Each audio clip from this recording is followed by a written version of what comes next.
Good day everyone! Ngayong araw naman po ay gagawa tayo ng tuna kimbap. Tara!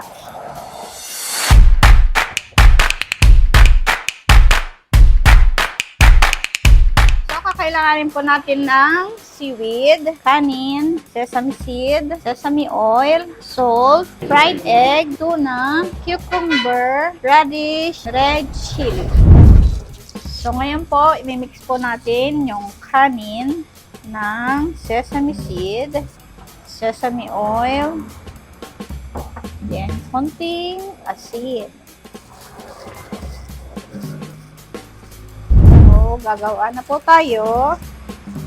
Ilalagay po natin ang ating kanin sa ating seaweed.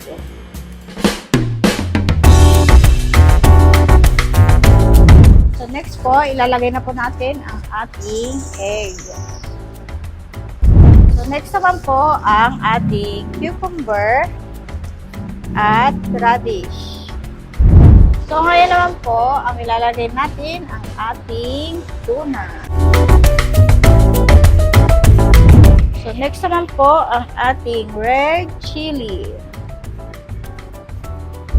So, ngayon, atin na pong iro-roll ang ating tuna kimbap.